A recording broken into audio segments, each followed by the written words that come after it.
Okay, good evening, folks. On behalf of the Mendocino Council of Governments and Caltrans District 1, I would like to welcome all of you to this evening's virtual public meeting for the Gualala Downtown Streetscape Enhancement Project. My name is Frank Demling, and I will be your MC for this evening's presentation. I'm a registered professional land surveyor, work for Caltrans as a project manager, and I'm currently assigned to this project as the project manager. Before we begin, please take note of the Caltrans Title VI statement. Translation services are available upon request for this meeting, and a voluntary Caltrans Title VI public participation survey is available as a link from the project's online survey. Following this evening's main presentation, MCOG and Caltrans will respond to comments, concerns, and questions submitted by community members regarding the current range of project alternatives. After community members feel their comments have been addressed and their questions have been answered to the greatest extent possible, we ask that the community members complete an online survey about the project alternatives so MCOG and Caltrans have a better understanding of the community's preferences for the alternatives and any concerns the community might have regarding elements and features included in each of the project alternatives. You can email your comments, concerns, and questions the project development team at Gualala Downtown at dot.ca.gov, or by using the WebEx chat room feature available during this evening's presentation. We encourage all of you to stay for the entire length of tonight's meeting. To complete the online survey, please visit the Gualala Downtown Streetscape Enhancement Project webpage at https://dot.ca.gov/Gualala Downtown. Survey results will be posted on project webpage, and comments and questions received from the community will be incorporated into the frequently asked questions page, also available from the project webpage. Generally speaking, there is no single public. Rather, the public consists of a range of stakeholders holding an array of views and concerns on an issue. When conducting meaningful public participation, Caltrans will gather input from a wide spectrum of stakeholder interests, resulting in a wide range of views and concerns, and providing fair treatment, meaningful involvement, and social inclusion for all people, regardless of race, color, national origin, sexual orientation, or income, with respect to the development, implementation, and decisions made through public participation process. MCOG and Caltrans' job is to balance these views and concerns and reflect the decisions back so that the public understands how its diverse concerns were considered. We hope this virtual public meeting is informative and will help to answer the community's questions about the project. Now we'll proceed with the presentation. I would like to recognize Mendocino County 5th District Supervisor Ted Williams, MCOG Executive Director Nafili Barrett, and Julia Acker from Mendocino County Planning and Building. I thank them for their support and contributions toward the development of this evening's presentation. I'd also like to introduce members of the project development team. With us tonight is Elias Karam, who is the design senior, Johnny T, project engineer, Liza Walker, the senior environmental planner, Scott Berger, the environmental coordinator, Flora Barbash, landscape associate, Andrew Getz, Caltrans Public Information Officer, and Bonnie Kuhn, Caltrans Public Information Officer. Now, this evening's presentation will include an overview of the project's purpose and need, the project funding, project history, previous project alternatives, a review of public comments received from project stakeholders regarding previous project alternatives, a summary of key elements of the Gualala Town Plan, an overview of new project alternatives 4A and 4B. As mentioned, following the presentation, MCOG and Caltrans will be responding to comments, concerns, and questions submitted by community members regarding the current range of project alternatives. Please be sure to note the slide number for any slides that you have any questions about the information shown on that slide. MCOG and Caltrans will be responding to your questions during the question and answer segment of this evening's meeting following the presentation. Also, please be sure to complete the online survey posted on the project webpage, and please send us an email with questions that we may not have had an opportunity to respond to after the presentation. MCOG and Caltrans are committed to meeting the primary goal of the Gualala Town Plan to preserve and enhance the rural coastal character of the town of Gualala, to better integrate future development with the natural surroundings, to protect and restore coastal views, and to improve public access to the coast. The project's purpose is to create safe and comfortable facilities for pedestrian and bicycle travel through downtown Gualala and to improve traffic flow. The project is needed to reduce conflicts between motorized and non-motorized users of the facilities, which is exacerbated by on-street parking and minimal access control. The project is also intended to improve Gualala's visual character by incorporating landscape and hardscape features into the project.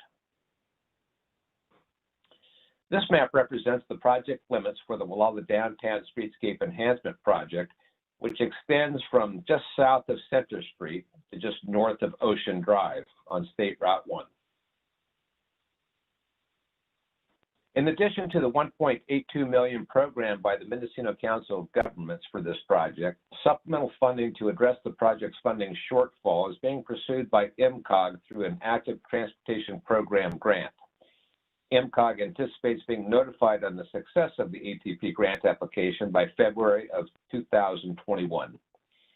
In the event the ATP application for supplemental funding is unsuccessful, the project would likely be delayed due to funding limitations. There are two goals stated in the Gualala Town Plan that speak to funding public improvements in Gualala. First, Goal 3.9-2 states that streetscape improvements on Highway 1 identified in the Gualala Town Plan should be financed by a combination of developer impact fees or new transient occupancy tax for these specific services proposed, which should be placed before the voters in the Gualala Municipal Advisory Council area. Second, Goal 3.9-3 states that special districts may be established to help fund the public improvements identified in the Gualala Town Plan. This slide lists significant project milestones.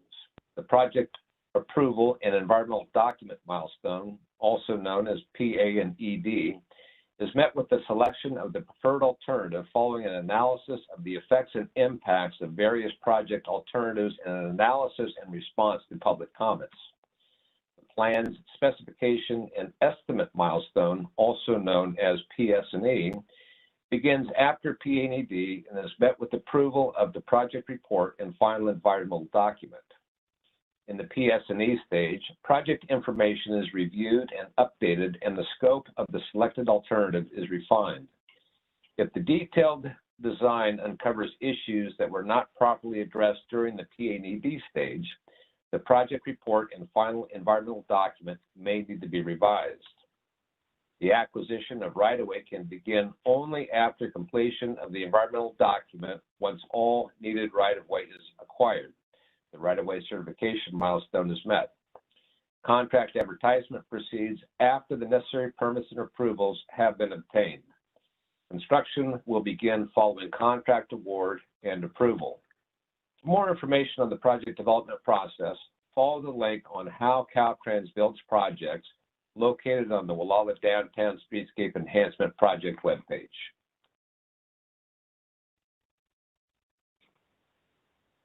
This slide lists some key dates in the development of the Gualala Downtown Streetscape Enhancement Project. MCOG's involvement in the Gualala Downtown Streetscape Enhancement Project began in 2005 with an application for funding under a Caltrans Community Planning Grant that resulted in the Gualala Community Action Plan developed by RRM Design Group and approved in 2007. The Gualala Community Action Plan was followed up with more specific planning product, which was also funded through a Caltrans Community Planning Grant that resulted in the development of the Gualala Downtown Design Plan by RRM Design Group and approved in 2009. During the development of the Gualala Downtown Design Plan, it became apparent that right-of-way issues were hampering efforts to program funding for the Downtown Design Plan. As a result, MCOG staff worked with RRM Design Group and the community to find alternatives that would be acceptable to the community and still meet basic local and state needs. Collaboration between MCOG, RRM, and the community resulted in the Downtown Gualala Preliminary Project Study Report released in 2012. The first funding to begin implementation of the project was made available in the 2014 State Transportation Improvement Program, which programmed funding for the environmental phase. Although funded entirely through regional shares of the STIP, Caltrans is acting as the implementing agency for this project. Caltrans District 1 initiated work on the environmental phase in October 2016, utilizing $340,000 programmed by MCOG for that purpose. The refined Downtown Streetscape Design Plan, also known as the Permanent Constrained Plan, was developed by RRM in 2012 and was designed to hug the eastern right-of-way boundary through much of the downtown to minimize the acquisition of additional right-of-way in front of the Surf Market, Surf Shop, and Surf Motel, properties on the west side of State Route 1. This stretch of State Route 1 represents the most constrained section through downtown Gualala, where the right-of-way narrows to approximately 55 feet. As such, approximately 5 feet of additional right-of-way would need to be acquired along these properties in order to fully implement the refined Downtown Streetscape Design Plan.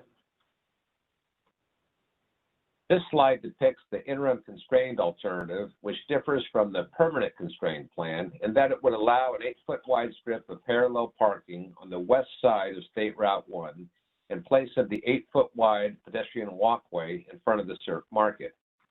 The purpose of this alternative was to allow the Surf property and business owners to continue to use the on-street parking that presently exists in front of the Surf Market until such time as the recommended improvements could be fully funded and implemented. The RRM final report stated that this section may also need to be used on the east side of State Route 1 opposite the Union 76 station. If on-street parking were to be allowed to remain in front of these properties, the pedestrian facilities on the west side of State Route 1 would be discontinuous, increase construction costs, and cause additional disruption to the community. The interim constrained alternative, which is unlikely to be supported by MCOG, possibly would require a town plan amendment to allow on-street parking within the project limits. The draft environmental document included 2 alternatives proposing to eliminate on-street parking, widening and modifying traffic lane designations with 2 11-foot wide travel lanes, a 12-foot wide two-way continuous left turn lane, 2 5-foot wide Class 2 bicycle lanes, and 6-foot wide sidewalks winding within an 8-foot wide strip of right-of-way on both sides of the street. Both alternatives included 3 side street crosswalks and 5 mainline crosswalk and median islands that were proposed at selected locations to improve pedestrian safety. Alternative 1 would have had a greater impact on parcels located on the west side of State Route 1 and did not incorporate the existing sidewalks adjacent to the Sunstrom Mall, the Chevron station, or the 76 station on the east side of State Route 1. Alternative 2 would have had a greater impact on parcels located on the east side of State Route 1 and incorporated the existing sidewalks adjacent to Sunstrom Mall, the Chevron station, and the 76 station. The draft environmental document circulated for public comment in July of 2019. A public meeting was held on July 25, 2019 at the Gualala Community Center to present the 2 alternatives.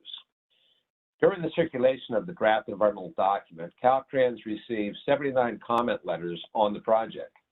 Numerous residents, business owners, and property owners expressed opposition to the project alternatives presented in the draft environmental document that would result in the removal of on-street parking due to the negative impact that it could have on local businesses. A Change.org petition was initiated by a local business owner to determine support for the retention of on-street parking. More detailed results of that petition are provided later in this presentation. Caltrans received feedback on the design elements for the 2 project alternatives proposed in the draft environmental document. Community feedback was focused on the removal or retention of on-street parking, support and opposition to the proposed two-way continuous left turn lane, support and opposition to bike lanes, and a strong desire for landscaping to be included in the project alternatives. This slide shows the typical section for alternatives 1 and 2 described in the July 2019 draft environmental document.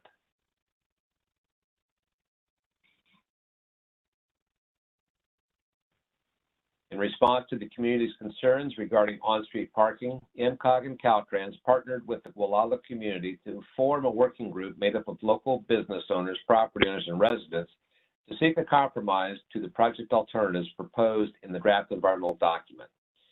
This collaborative working group was assigned the specific task of providing recommendations to modify one or both current project alternatives in response to concerns by many in the community over the removal of on-street parking. The Gualala Working Group meetings were convened on September 24th and 25th, 2019, with the goal to develop a project alternative that the community would support. Although Caltrans received numerous emails from Sea Ranch and Gualala residents indicating that they did not want to see any changes in Gualala, a majority of community members sought a compromise to ensure that a project alternative would be developed that would benefit the entire community. Some members of the working group felt there was insufficient time to adequately discuss all the alternatives due to the presence of non-working group members voicing their opinion at the working group meeting.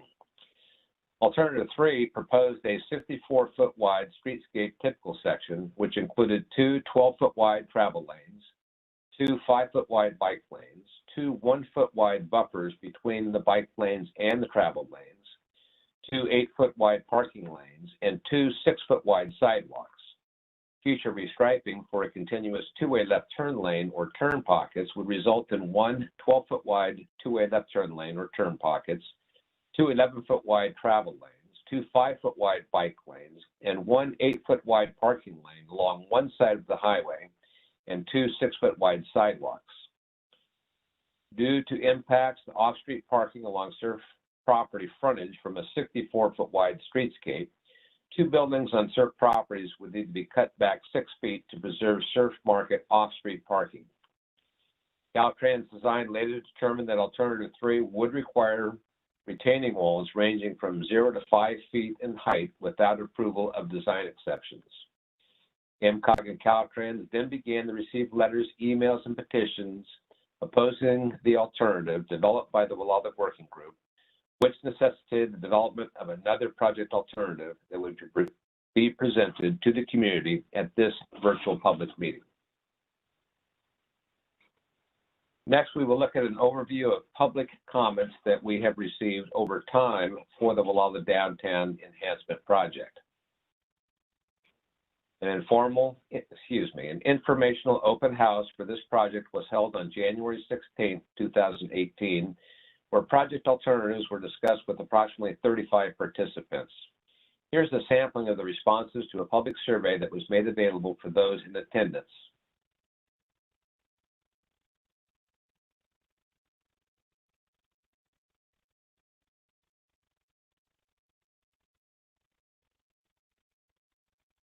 Responses to the question, what do you like or dislike about the current plan proposal and which project alternatives do you prefer, included, it enhances the overall beauty of Gualala.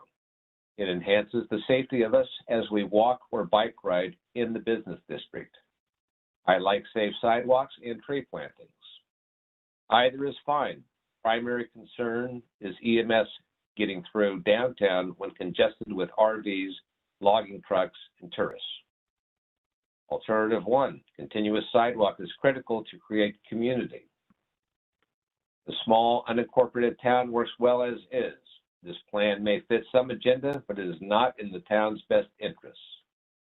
Sidewalks, much more convenient to locals and tourists walking the community. We need to get parking off Highway 1 for safety reasons and need to make the bike lanes and sidewalks continuous.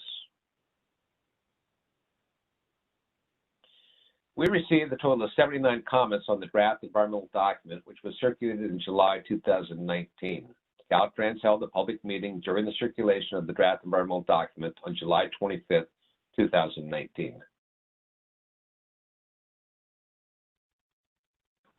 We received numerous comments regarding project elements included in the project alternatives presented in the draft environmental document. Among the alternatives commented on in 2019, 33 people preferred the no-build alternative, followed by alternative 2. Of all the comments, retained on-street parking received 35 comments. An informational public meeting was held on October 1st, 2019, with approximately 175 to 200 in attendance. Here are a few sample comments from the meeting comment cards. Safety. Add a flashing radar feedback sign and a yellow congested area sign. I support the 64-foot streetscape plan. 6-foot wide sidewalks are important and safer than 5-foot wide sidewalks. Consider parking for RVs, trailers, and other long vehicles. Compromise.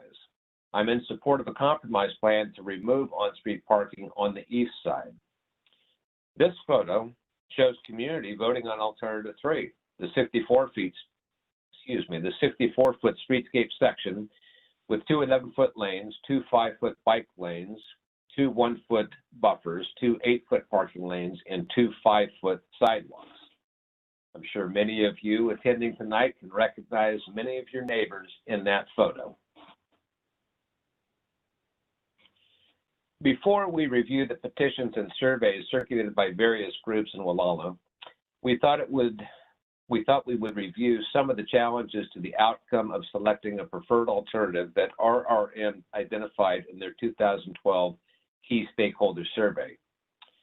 In response to what is the challenge to that outcome, RRM noted in the stakeholder survey that almost all of the stakeholders stated that the main challenge to reaching the desired outcome is disagreement on what will be in the plan. Resistance to change, feuds, politics were all cited as challenges. Funding, fair division of costs, permits and property lines, parking and options in the town plan were also noted. RRM's conclusion on what would be needed to overcome these challenges indicated that compromise and agreement among property owners, the county and Caltrans were noted. Extra strong public outreach, developing a common vision, a new tax that helped disperse costs, follow through, and a parking district were also mentioned. Finally, RRM response to what has been the experience with decision makers in the recent past stated that all of the stakeholders who answered this question shared a general disappointment with the way decisions have been made in the past. Poor communication and an unwillingness to cooperate were cited as some of the reasons. The Surf Market online change.org petition titled Modify the Gualala Streetscape Plan to Avoid Harming Local Businesses had over 700 signatures. This slide shows the local response count. The Surf Market hand petition titled We Need More Parking, Not Less, Please Modify the Gualala Streetscape Plan to Allow More Parking and Avoid Harming Local Businesses received 145 signatures.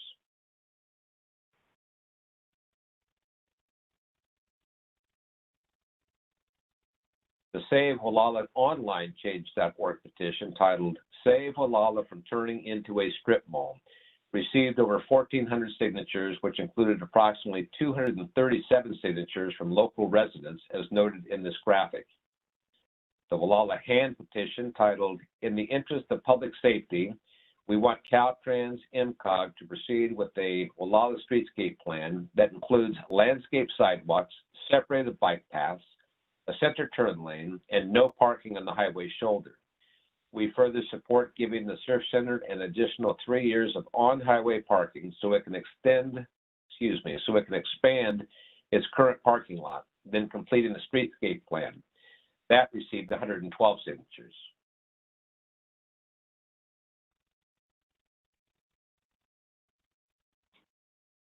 Fifth District Supervisor Ted Williams conducted an online survey on the Gualala Downtown Streetscape project. There were a total of 65 respondents to that survey. In response to the question, where do you live? 44 respondents were Gualala residents, 10 respondents from the South Coast, 6 respondents from Sonoma County, and 5 respondents from elsewhere. In response to the question, are you informed about the Gualala Downtown Streetscape Enhancement Project, 57 respondents indicated they were informed and 7 indicated that they had not been informed. In response to the question, do you support the general concept of a Gualala Downtown Streetscape Enhancement Project? Specific details aside, 56 respondents indicated they support the general concept, and 7 respondents indicated they do not support the general concept.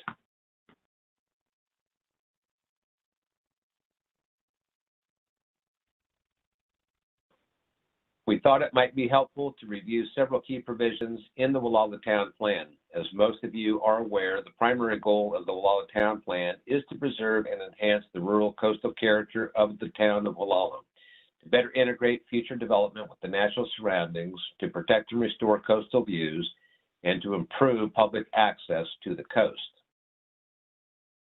One of the primary goals of the town plan is to create safe and pleasant pedestrian circulation within the commercial district and to reduce vehicular congestion and improve safety conditions along Highway 1 corridor. Another major goal of the Gualala Town Plan is to create a more pedestrian-oriented community by providing pedestrian walkways and trails. Such walkways and trails would provide increased recreational opportunities for residents and visitors while decreasing reliance on automobile transit and relieving traffic congestion. The heaviest congestion and delays in downtown Gualala are experienced at the Sunstrom Mall entry and Highway 1 intersection. These and other goals in the Gualala Town Plan help to guide the project development team in preparing project alternatives for the community's consideration and comment.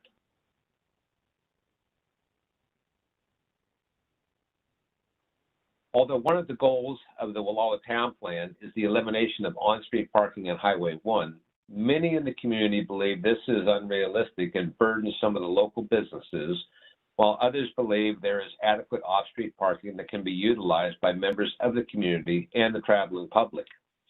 Retaining any on-street parking would require the support of the County Board of Supervisors and the 5th District Supervisors in particular, as well as the Coastal Commission, for an amendment to the Gualala Town Plan. There have been numerous calls by community members to return to the Gualala Town Plan. We thought it might be helpful to take a look at the Gualala Town Plan alternative in more detail to give the community a better sense of the impacts from the Gualala Town Plan alternative. The Gualala Town Plan alternative is based on 80 feet of right-of-way, which includes a 12-foot wide continuous two-way left turn lane between Center Street to Ocean Drive, 2 12-foot wide travel lanes, 2 5-foot wide Class 2 bike lanes that are in the shoulder and are not considered sharrows, 2 5-foot wide sidewalks which meander within a landscape strip. Sharrows are markings on the surface of a paved road, often consisting of an image of a bicycle with 2 inverted V shapes, either above or below it, to alert the highway user that the lane is to be shared by both bicycles and other vehicles.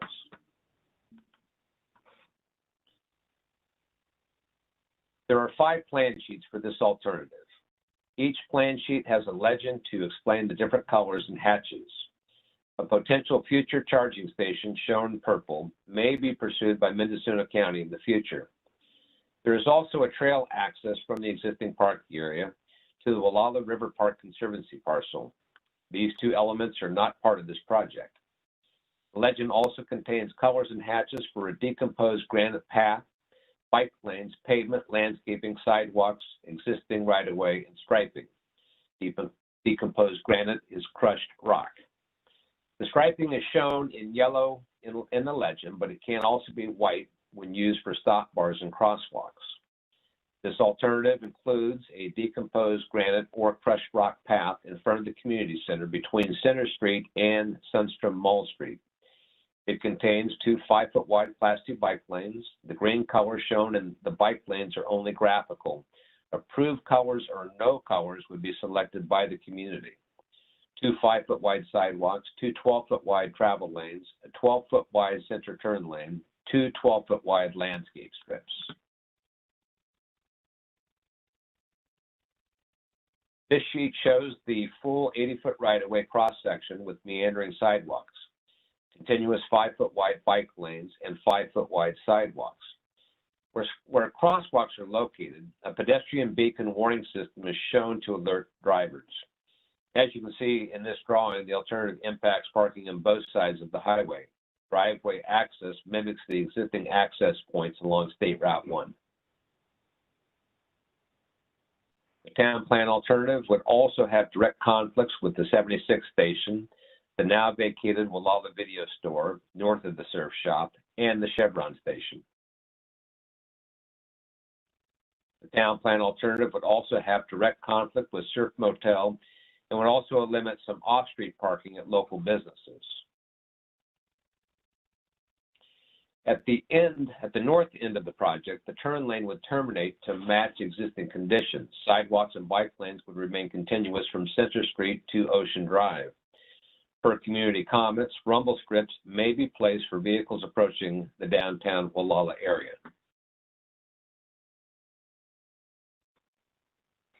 Let's now review two new project alternatives, 4A and 4B.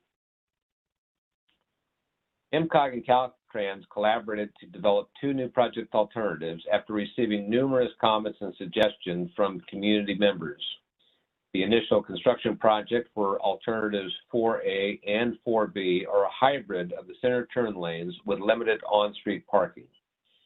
Alternatives 4A and 4B also have center turn lanes at the southern part of town with parking on either side of State Route 1 at the north end of town. Both alternatives would have short retaining walls on the west side of the highway, 1 to 2 feet in height, to provide lateral support for sidewalks from Center Street to Church Street, and reconstructed short retaining walls 1 to 4 feet in height from Church Street to Ocean Drive. No retaining walls are anticipated along the east side of the highway.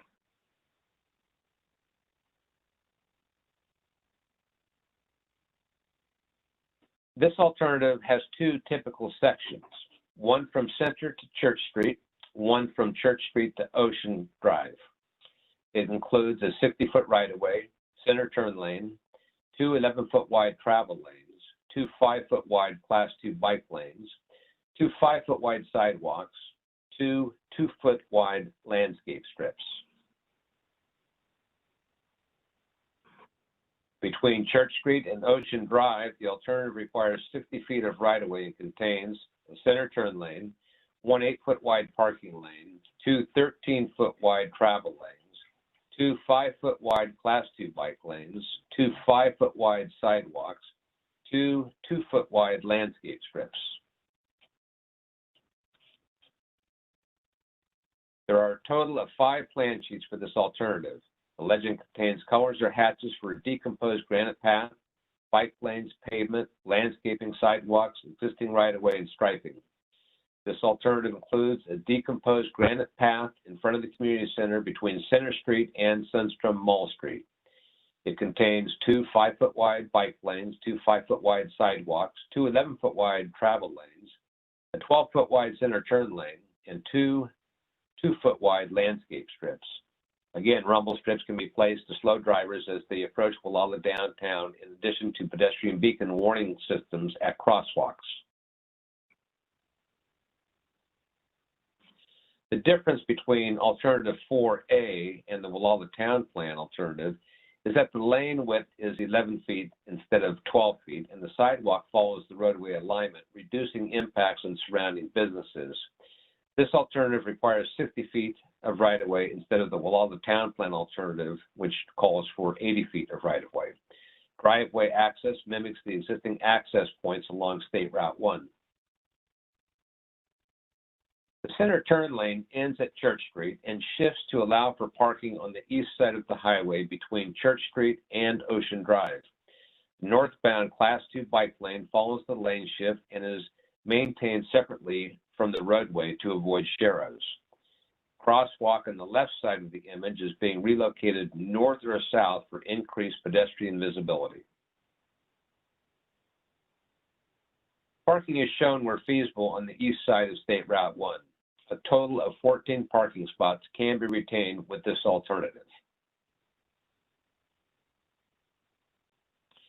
At the north end of the project, crosswalks will be added across State Route 1 and Ocean Drive. Rumble strips can be placed as well. Alternate 4A can also be restriped in the future to allow for the continuous two-way center left turn lane through downtown without major sidewalk and landscape reconstruction. Now we'll take a look at alternative 4B. Alternative 4A and alternative 4B share the same cross-section and layout from Center Street to Church Street. Between Church Street and Ocean Drive, the parking is switched to the west side of State Route 1. Alternative 4A and 4B have the same layout from Center Street to Church Street. As in Alternative 4A, Alternative 4B has a proposed crosswalk, pedestrian beacon warning systems, and driveway access that again mimics the existing access points along State Route 1. For Alternative 4B, at Church Street, the center turn lane ends as the lane shifts east to allow for parking on the west side of State Route 1. This alternative allows 20 parking spaces on the west side of State Route 1.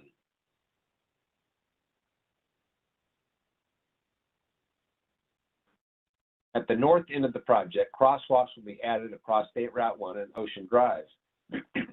Rumble strips can be placed as well.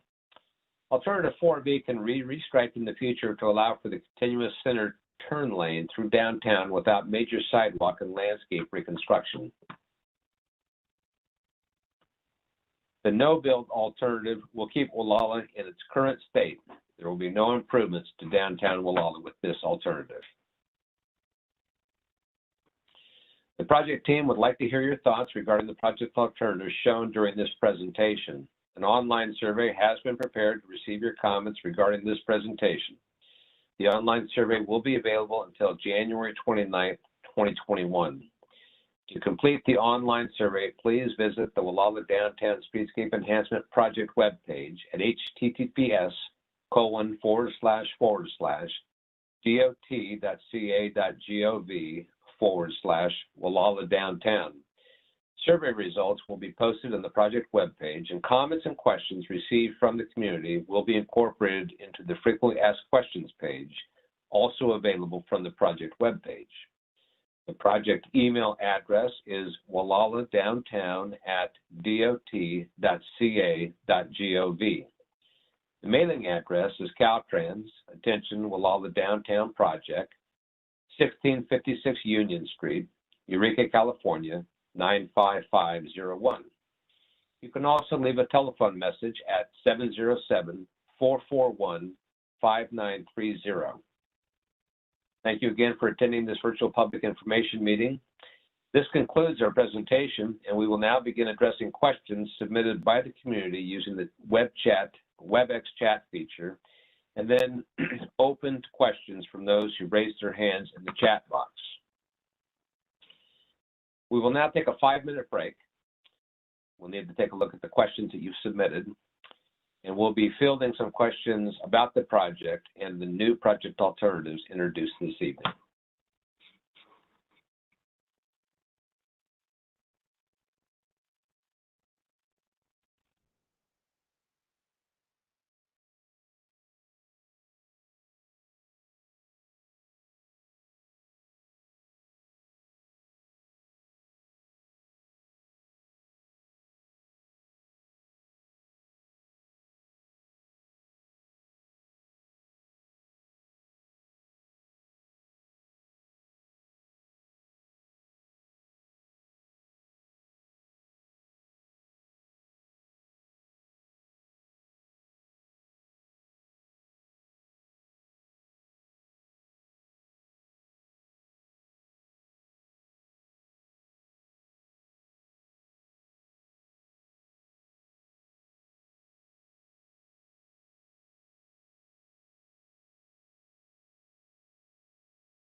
Okay, we have just a lot of comments coming in from a lot of folks, and I'm going to try to work through these. So just ask for your patience here, and I'll try to hit these one at a time. We have one question here. It's one of the stated goals is to improve traffic flow. Adding turning lanes will only increase the speed to cars driving through Gualala. This does not improve traffic flow. It only speeds the vehicles. I suggest deleting the turning lanes. With all due respect, there are a number of studies, traffic studies that have been published by FHWA and other agencies that don't support that conclusion. On the contrary, center turn lanes have a tendency to slow traffic down. However, if there is other evidence out there or studies that we're not aware of that suggest otherwise, we're certainly interested in seeing those. So whoever submitted that question, if you do have some studies that that basically speak to the increase in speed for a center turn lane, well, we'd like to see those because the data that we have from different studies that have been published by FHWA and others suggests otherwise. Hey, Frank, real quick, there's a couple hands raised, and I think the gentleman that made that comment does have his hand raised. Should we take the couples that are hand raised and then go through the rest of the chat questions? Sure, we'll take that. You can go ahead. Okay, so let's start with James, who made the first comment. I'll request to unmute if he wants to add anything else. Okay. Welcome to unmute and go ahead. Oh, James, I tried to unmute you. I see your lips moving, but I can't hear you. Let me try and unmute you again.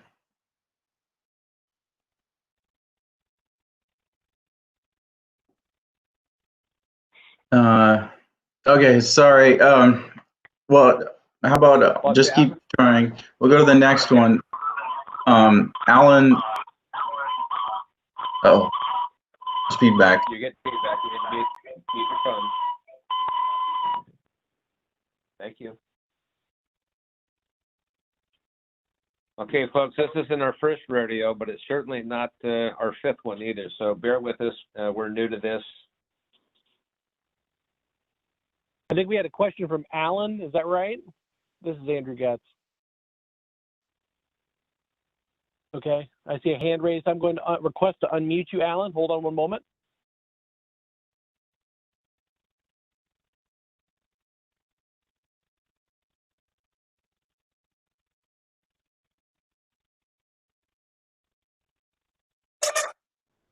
No, I have nothing further to add beyond which I said in my chat.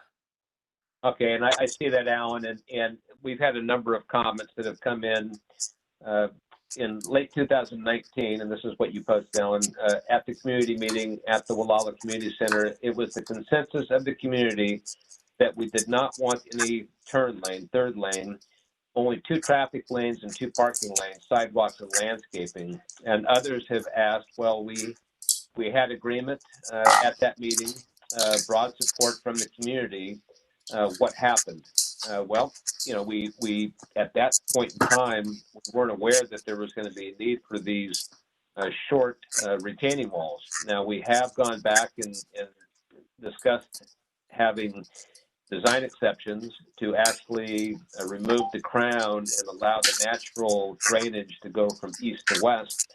That would eliminate the need for retaining walls on the east side, but it would still require short retaining walls on the west side. The main reason for that is to, based on a profile, to improve drainage and to provide lateral support for the sidewalks. So there are a lot of folks I can see chiming in here and sending me emails that they're not happy that the plan was changed after the community agreed at that 2019 meeting. And I just want to add that, yes, we've developed alternative 4A and 4B, but that's not to say that the other alternatives aren't still on the table.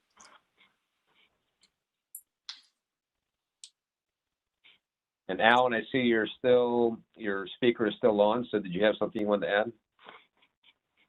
Okay, you're off now.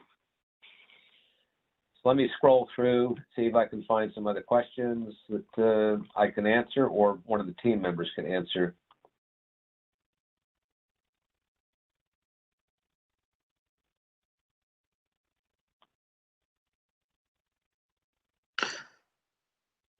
And while we're doing this, Andrew, feel free to pick folks that are calling in on the phone or would like to ask questions over the WebEx while I'm scanning these.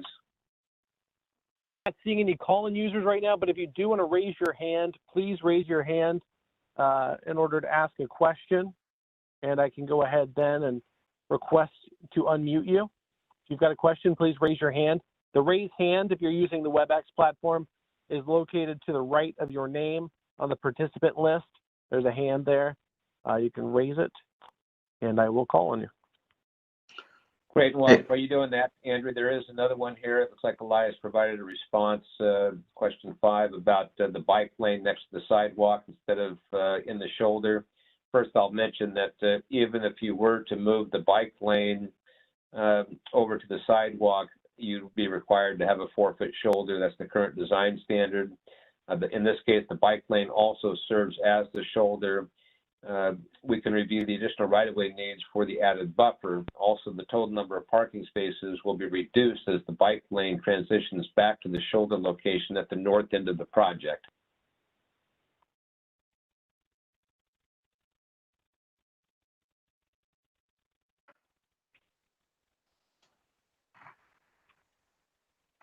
Frank, I'm not seeing any hands raised right now, and I know we've got a number of individuals that have submitted questions as the virtual public meeting proceeded. Do we want to dip into those? Yeah, Frank, maybe I could read those, and if we already have an answer, we could go with it. But one of the other questions we received was, I've seen gray or brown bike paths. Would it be possible to have them in more earth tone blends with the natural environment? As you mentioned on slide 33 during the presentation, the color, the green color is just graphical. There would either be no color with just symbols in the bike lane or colors decided by the community. What's important is agreement on having that alternative. Then we can move forward and refine those details. And we can provide what those colors are that can be used that are approved. Right. The fourth question was about project funding, and I believe Nafili is going to answer this. What is the total cost of the project? Where does that come from? Does the tourist occupancy tax pay for part? Yes. Can you hear me okay? Yes. All right. So the total project cost that was included in the Active Transportation Program grant application, which added to the existing funding, the $1.82 million, was for $7,224,000. So that would make the project whole. Of course, any additional modifications to the project could cause changes in the overall project cost to some extent. If the Active Transportation Program grant is not successful, then we would have to look at alternative funding sources, which could mean waiting a couple of years for another application cycle from that program. It could mean transient occupancy tax or some of the other options that were provided in the town plan, among other things. So that's something that we would have to address if that application is not successful. Thanks, Nafili. I have another question here. Why are we here? The community showed up and overwhelmingly supported the retention of on-street parking. There was a show of hands. We made progress. People made compromise. And here we are again. Please explain. Well, I think that is on me. I alerted the community to the fact that with the alternative 3 that was developed and designed, then took back and commenced with the preliminary design and determined that there would be walls 0 to 3 feet in height on the west and 3 to 5 feet on the east with a 54-foot wide streetscape typical section. And also there was no landscaping. We had quite a few folks that came back and said, well, they weren't at the meeting. They didn't have an opportunity to voice their opinion. Obviously, there were a number of petitions then circulated, and Caltrans and MCOG were inundated with letters and emails challenging the decision that was made at that meeting. We felt it was important to at least circle back and look at other options that we could share with the community that we thought would also act as a compromise. But at the same time, as I mentioned, that does not mean that these other alternatives have been taken off the table.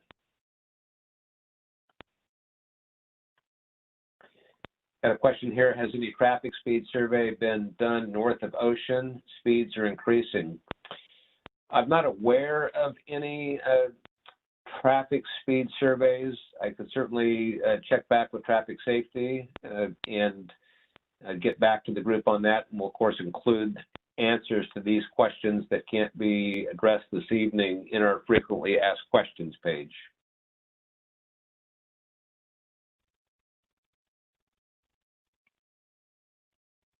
I have another statement here. 15 months ago, we reached a compromise agreement. Why is it being thrown out?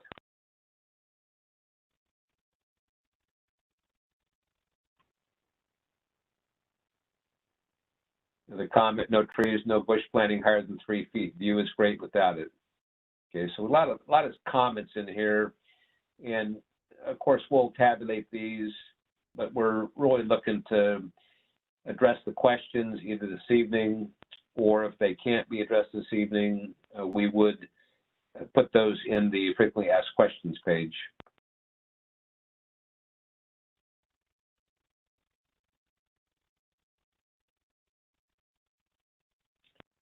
Another question, this one from Steve May. Why did we abandon the results of the exhaustive process of evaluating the wishes of the local community that culminated in the October meeting where participants overwhelmingly supported retention of on-street parking? Very true. And again, the number of comments that we received afterwards and some of the allegations that were made that possibly the folks that attended that meeting were one-sided, I don't know if that's the case. We did talk internally about what the next best step would be. Obviously, after we determined that there would be retaining walls, that also got a lot of attention, and we received a number of comments from community members that with that change in project scope, that they no longer supported alternative 3, and they wanted us to return to the town plan.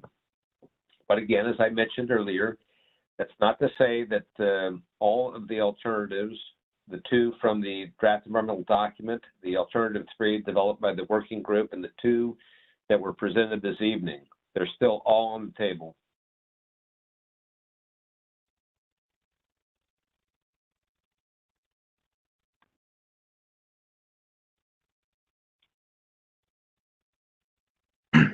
Hey, Frank, I think, can you advance the slide 1 to the, I think the next slide has all the links and things to the, Yeah, let me do that right now. Thank Okay. you, Les.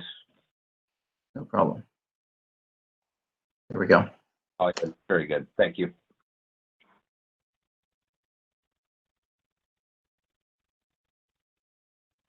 But yes, for those that are on the phone, without internet access, you can enter *3 in your telephone to raise your hand for the meeting facilitator to see you. And then we'll try to group these similar questions so that we're not rehashing a lot of what's being asked by individuals. Frank, there's a raised hand. I'm going to go ahead and request to unmute Dave. I don't know how to say your last name, so I apologize. I won't try. You should have a, there you go. Hi, can you hear me? Yes. Hello? Go ahead. Yes. Okay. Yes. Yeah, my name is David Shukian, and I wasn't in the very first meeting. I'm, a part-timer in Gualala, but the question I have, obviously, I imagine there's always going to be a dichotomy of people who want on-street parking, the businesses generally, and then the folks who want more pedestrian and landscaping. How is, the decision going to be made? Is it going to be a vote, and how many people, determine one or the other? How is it going to be decided which one's going to be the prevailing plan? Well, at this point, we are going to take all these comments. We'll sit down with Nephili Barrett, who's the executive director for MCOG, and we'll talk to the resource agencies. We'll come up with pros and cons of each of those alternatives based on the comments that have come from the community. But the ultimate decision rests with MCOG. Caltrans is the consultant of choice for this project. We'll provide recommendations, but the final decision will rest with the MCOG directors. Nephili, would you like to speak to that? Sure. I would just yes, what Frank said is really accurate, and so I would encourage everybody that's here tonight. You've now seen the new alternatives and understand the challenges that go along with each of those. So be sure to use the feedback tools that are provided, so that the surveys, the project email, to express your preferences for the project. And so those forms of feedback will give us a picture of the community support for one alternative or another, or even just certain components of any particular alternative. And so the ultimate decision-making body would be the Mendocino Council of Governments, which is governed by a board made up with the Board of Supervisors, appointees, and an appointee from each of the cities in the county, as well as one at-large public appointee. And Nephili, I'd like to touch on something that you mentioned that I want to make clear to the meeting participants, and that is, these alternatives that were presented this evening, the previous alternatives and the new alternatives, these are not static. So if you have any suggestions on modifications to those alternatives that were presented, you've got some out-of-the-box ideas that we did not think of, we're open to hearing those. That's what gets it done, is getting that kind of input and fresh ideas from folks that really know the community. So we're really looking to you to try to tune up each one of these alternatives, and then we'll discuss them internally. But as Nephili mentioned, it is the MCOG board that will have the final decision. Caltrans will make recommendations, but we're not going to be taking a position on a particular alternative. We'll make recommendations, as far as pros and cons for each of those alternatives, so that the deciding body can actually take all the information before making a final decision. Frank, I see a hand raised. Steve May. I'm going to go ahead and request to unmute. Sure. Okay. All right, go ahead. Good evening. Can you hear me? Yes, Steve. How are you this evening? Hi, good. Good evening. Thank you for all of your work in putting together the presentation. My question is to kind of Nephili, what you were just mentioning in response to the previous questioner about how will this be finally resolved and decided. You mentioned that you want to hear community feedback on these alternatives, but this presentation does not include an alternative that was laboriously arrived at 15 months ago, culminating in that October community meeting. And even if, Frank, as you mentioned, that you felt like a lot of feedback came in after the meeting, kind of calling to question whether that was representative of the community, that was not the only survey conducted of the community. There were working groups that included business people and members of the community that were in working groups that led up to the community meeting. There was a lot of time spent on the radio as well as in the newspaper. Many letters were written, and there was a very exhaustive process that went on for many months that culminated in that meeting. And so if that alternative is still on the table, I would like to first and say that I don't think that was made clear as part of this entire presentation. And secondly, as you've said, Frank, it turns out that actually the trigger that called that alternative into question was retaining walls. And as you have now stated, retaining walls are going to be present in all alternatives, and there is a possibility of mitigating the retaining wall issue from the alternative that the community has already agreed to. So I'm just raising this issue because I don't think that this fair representation of the alternatives. We're focusing on two new alternatives, and there are people in the community who maybe are not familiar with the alternative and the very lengthy process that the community went through to arrive at that alternative. And it doesn't feel right to me. It feels, you know, I hesitate to even say this out loud because we're all one big community here, but it does feel a little bit like what's happening on our national level, where somebody didn't like the direction that the election went, and so they are contesting it.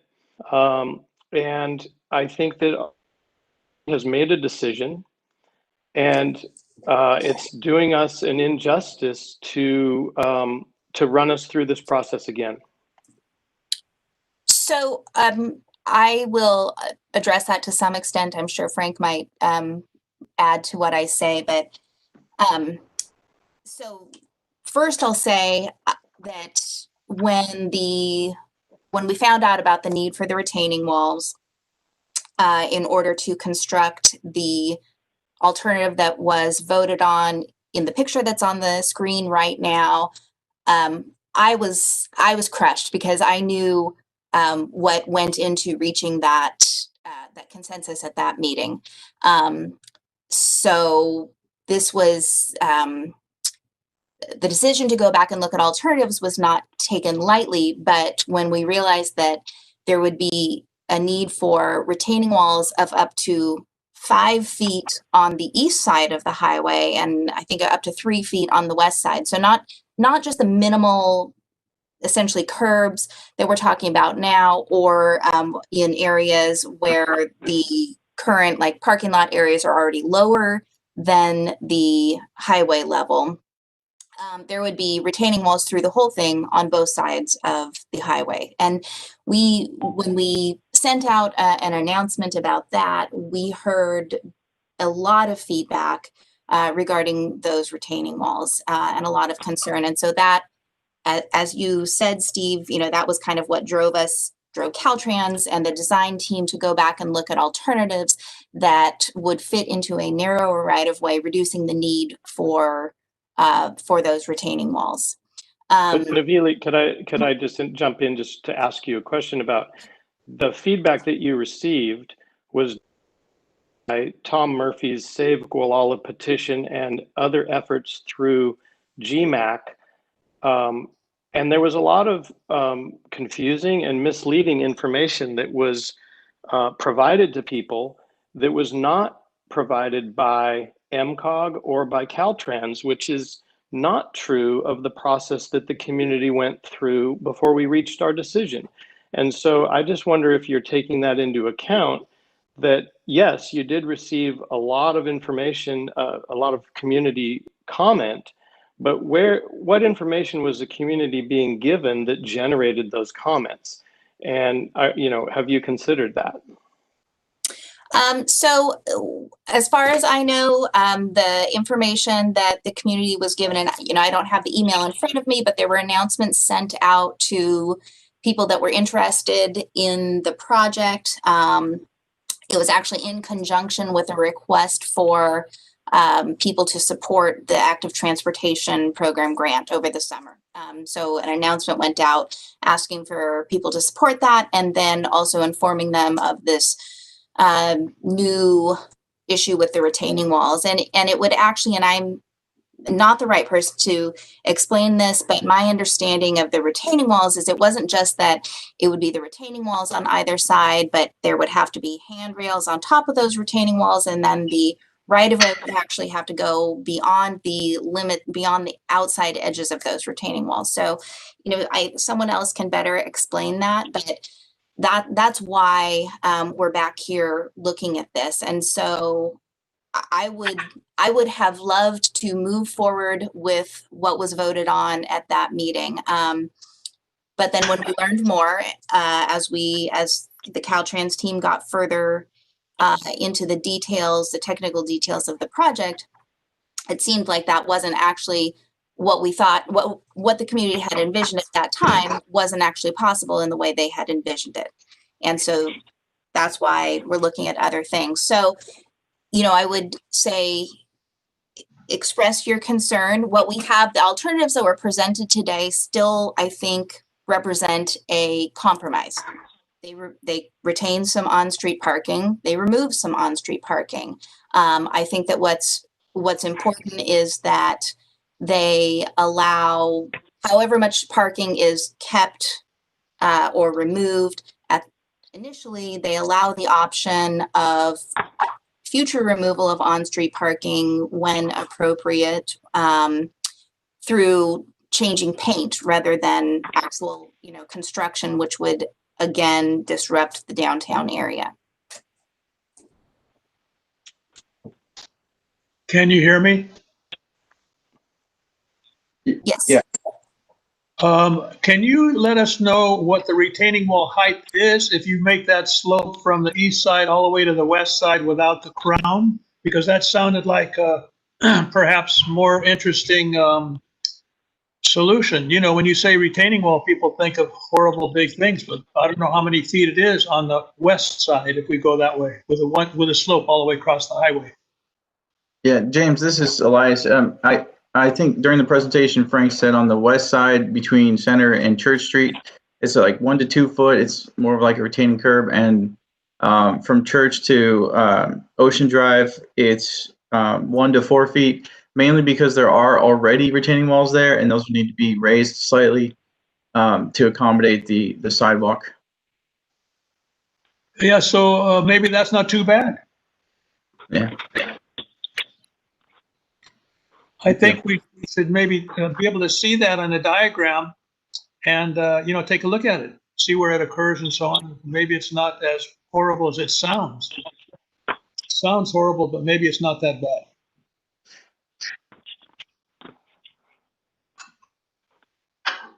Thank you. So we have other hands raised, and I'll go ahead and just do them in order from when they're received. So Carolyn Andre, I'm going to request to unmute you. You can accept and then go ahead.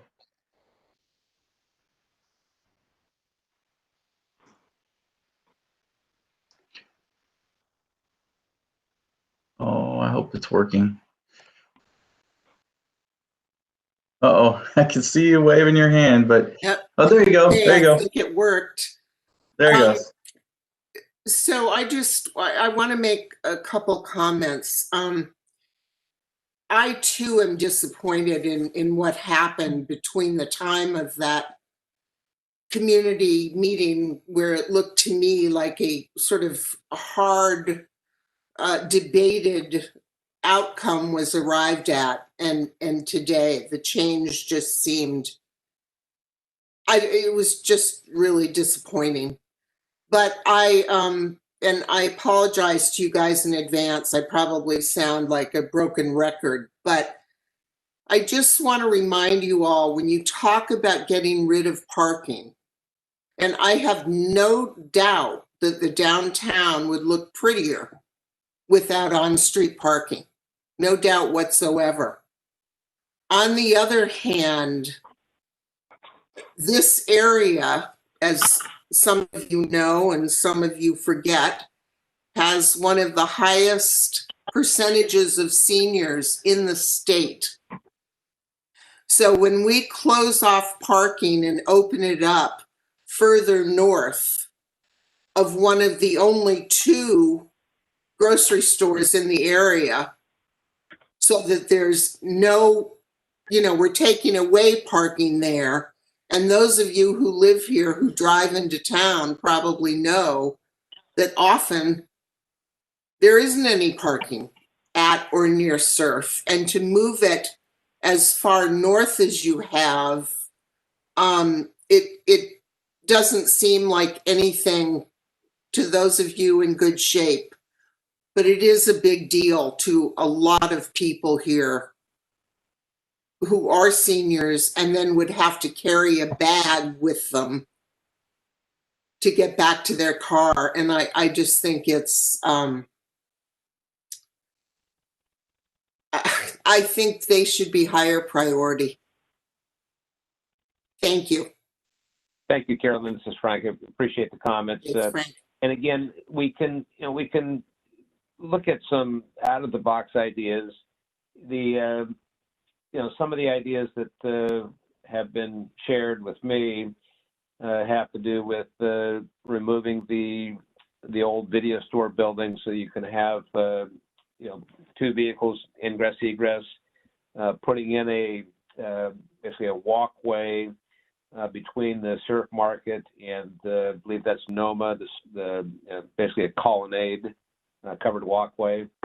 Mm-hmm. Even suggestions that came in that said, well, why don't you consider having Bauer Limited Partnership construct a sidewalk along the frontage of the storefront so that folks could walk along the sidewalk on the storefront, and then that would eliminate the need for a sidewalk on the street. Then you could retain the parking in front of the Surf Market. That's another one. But of course, all those ideas require a financial commitment from Bauer Limited Partnership.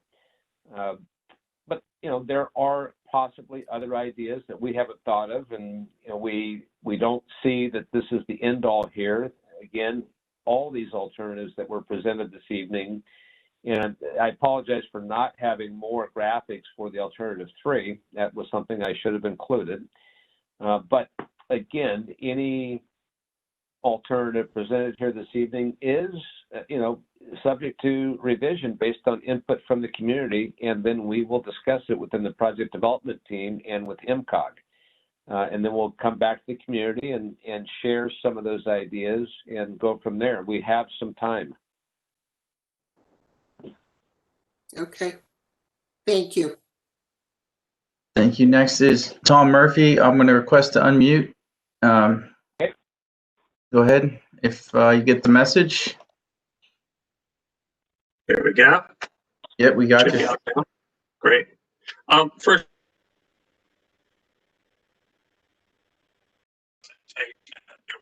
call up. That is not correct. I believe he's referring to the GMAC informational survey conducted in September 2019, which found 89% of the 130 respondents interviewed in downtown Gualala favored the plan that he mentioned to preserve parking at the Surf Center, as well as follow the other elements of the town plan. GMAC adopted that as a position as an alternative to Alt 1 and Alt 2, but was prevented from presenting that alternative at the public hearing in October, which was one of my frustrations at that meeting. But although most of you know me from GMAC, tonight I'd like to speak as a private citizen, as a member of Save Gualala. And we want to thank Caltrans and MCOG for coming as a good compromise that bring our community together after 25 years of debate. We want to recognize the dozens of people who've worked for Save Gualala on this petition, which is now getting 1,473 signatures as of tonight. Due to COVID, they do work online. If there had been a paper version, I think the total would have been much higher. Still, it includes over 200 residents from Gualala and neighboring communities, from Annapolis to Sea Ranch to Point Arena and Manchester. We've also gathered more than 100 comments that have been forwarded to Caltrans. All of them, and I think the vast majority of people in Gualala, want the same things: a plan that preserves our small town charm, but also includes the elements we need to make our main streets safe, attractive, and versatile enough for all our residents. We originally asked, Save Gualala that is, to ensure some interim parking at the Surf Center. While that goes the long planned redevelopment project that dates 2007. And just a few days ago, the Surf owner indicated he's ready to move ahead with that. And of course, I think the whole town knows that at least 2 stores are vacant now. But we view that as a matter between the landlord and his tenant. Really not something that should be brought into the public arena for debate. For now, we yield to Caltrans expertise as expressed. Tom, did you have a particular question? I want to clarify a couple of things. I just wanted to clarify a couple of things that I've heard up and seen in the comments. I think, I spoke to there was a question about the speeding in downtown. I spoke to a local CHP officer who said the main thing he writes tickets for is not speeding, but drivers who pass on the right because the cars are.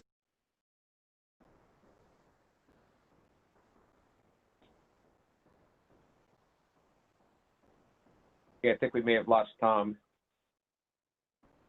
But yeah, with the delineation, there's not going to be vehicles passing on the right.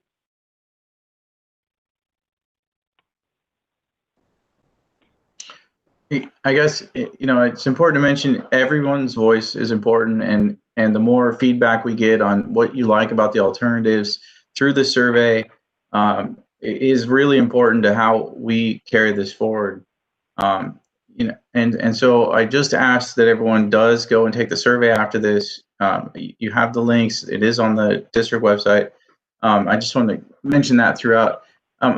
There's a call on user 7, and I'm going to request to unmute. I see the raised hand. I'm going to go and see if I can request to unmute. I don't know that if you get it though. Hopefully, I think you dial, is it *6 on the phone? There you go. Hello. Hello? Yes. Are you there? Yes. Yes, this is John Bauer. Hey, John. And I'm looking at, the AB, 4AB, both of those took so much parking away from the center of town and so much parking away from us, and now we're looking at new things. We're now almost 20 years in a town plan. We're looking at charging stations and trying to get them around in the community. And one of the few parking places in town where larger trucks and other vehicles could park is the south end of the View restaurant, and that's gone for cars if there's going to be a pile of electric vehicle chargers there. Having one set there, 4 or 5, is probably a great thing for our community. We'd love to have some up the street, but we can't seem to pierce the envelope in getting those going.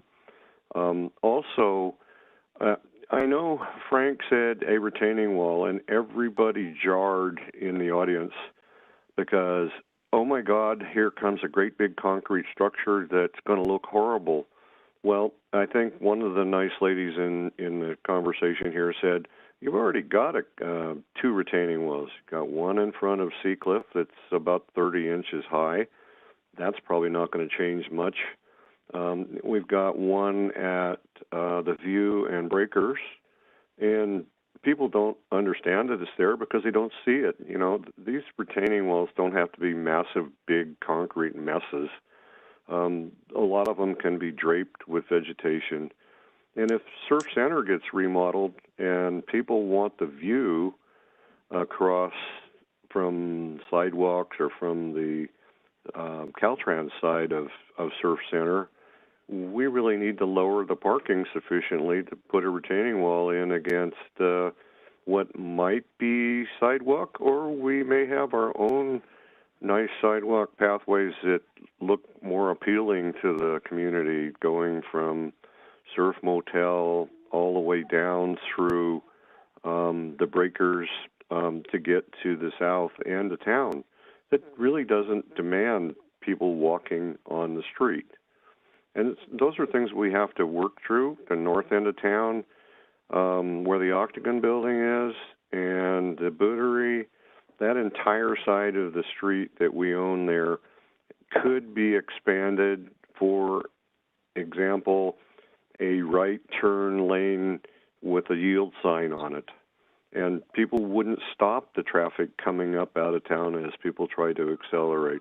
That could be its own setup there. So as we go on, there's a lot to be talked about, and I'd hope that we could work with it. And I know Frank's got some ideas, and I'd like to sit down with someone and go out with some chalk and say, hey, look, what about this? And what's it look like? How does it come up? I'm afraid that the GMAC has lost its strength in our community, and there are some pretty private agendas going on and not fairness going on. And so, okay, John, I'm yeah. going to have to cut you off. This is for questions. So we're trying to keep it down to a minute to give everybody an opportunity. Yep. Okay. But we're hearing what you're saying. We're going to go ahead and move on. I had to say the same thing to Tom Murphy, and we want to make sure that this isn't a platform for everybody to get up and make a speech. Okay, so yeah, no. Politics aside, we know where Thank you much, and I look forward to working with you, Frank, and the committee there as we start to build this thing up, and as Surf Center may go into a complete redevelopment and how it might fit within the community. And of course, I look for everybody's comments on that. Yeah. Thanks again. Thank you, John. You can call me anytime. Talk, John, and it goes for you too, Tom, if you want to discuss anything that was presented here this evening. But this is not the forum for politicking tonight. This is for the community to ask hard questions. So let's continue with that. Any more questions? I see Andrew, one, John Walton. I'm going to go ahead and request to unmute. You should get an icon to accept. All right, go ahead. Hi, thank you. One of the concerns I have is driving south into town over the hill, and I get the ocean, I want to turn left. There's been a number of near misses. People are just coming into town, perhaps looking around. I don't know what they're doing, but they come up on you pretty fast. I've honked my horn more than once to let somebody I was stopped in front of them. It seems like there's room for a left turn lane there. Has that been considered at all? Yes, John, it has been considered. We're looking at how that might be designed with the alternatives that were presented. So that is not off the table. That left turn lane was brought up by a number of folks in the community. It was also mentioned in a couple documents, and I know CHP pointed it out as well. We do intend on installing a radar feedback sign halfway down the hill to hopefully change driver behavior. But yes, we are looking at that left turn lane. We haven't gotten that far into the design yet, but we are looking at how that would be incorporated into the various alternatives that were presented.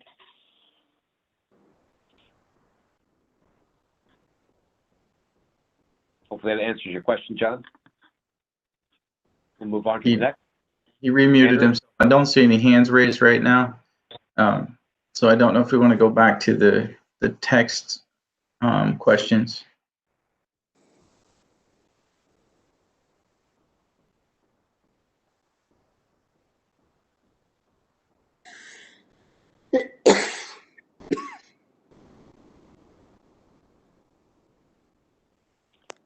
I will check my email inbox real quick to see if I've got any questions there. We are taking a copy of every question in the chat and saving it. We will group the like questions and respond to them later. But thank you guys for providing those comments and questions throughout the meeting.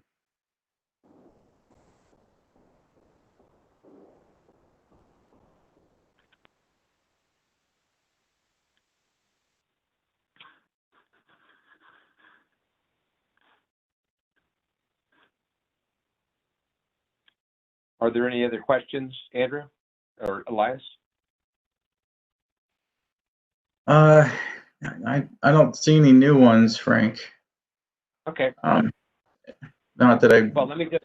Okay. Yeah. Let me just close then by saying, this presentation will be put into a PDF format and posted onto the project webpage.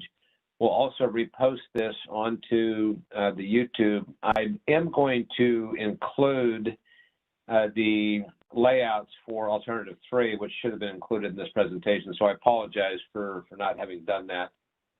But we'll go ahead and be sure to add that slide. And again, I wanted to remind everyone that these alternatives can be modified.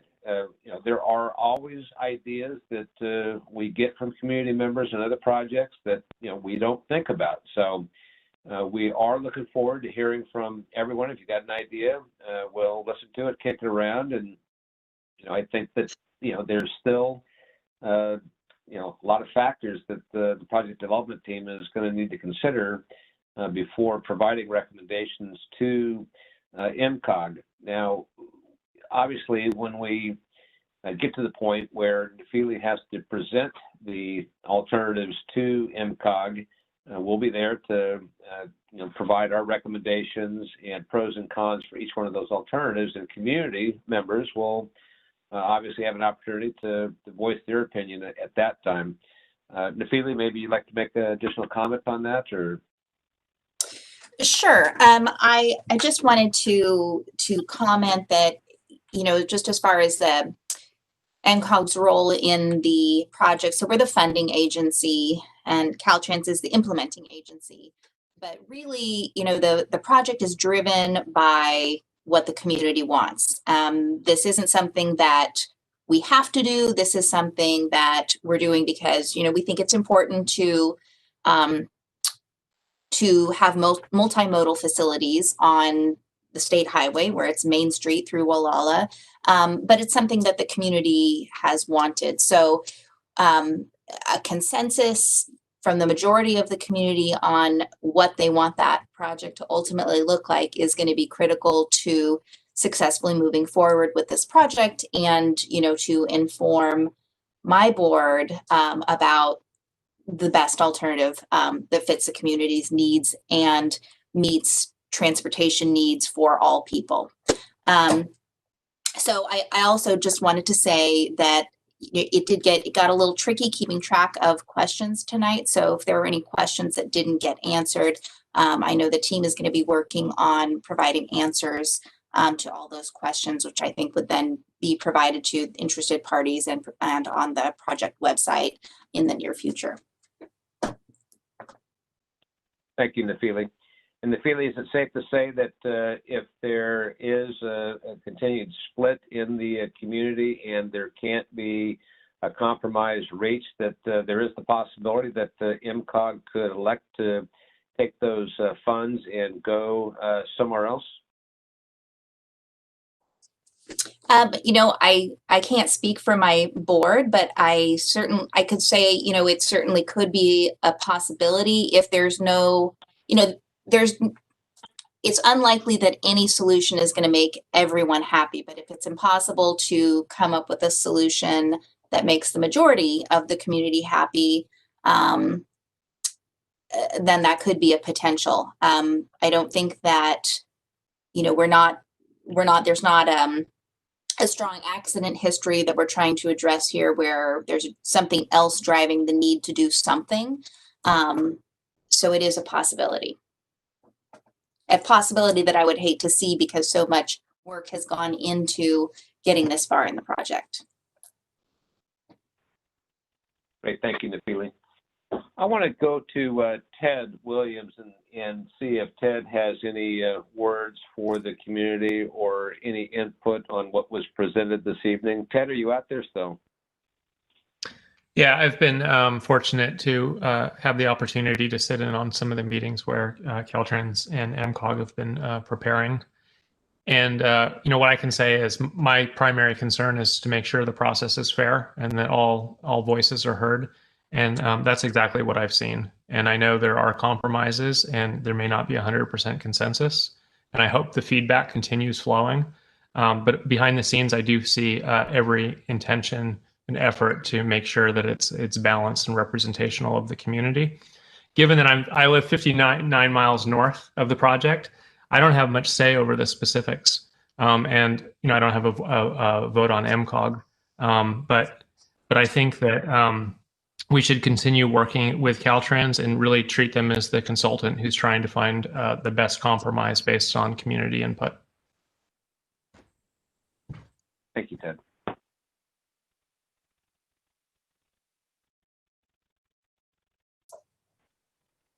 Okay, if there aren't any further questions, again, I wanted to thank everyone for attending this evening. We will be taking all of those questions that were submitted in the chat feature or by email or left on the telephone line, and we'll put those into the frequently asked questions page. But for those comments that we received that weren't in the form of a question, we'll also compile that information and provide a summary that describes what the community's various positions are. There's also, if you look on the chat, Scott Berger, the environmental coordinator, has just posted the link to the online survey. And again, we would encourage you to go to the project webpage shown here on the screen and complete the survey and have your voice heard.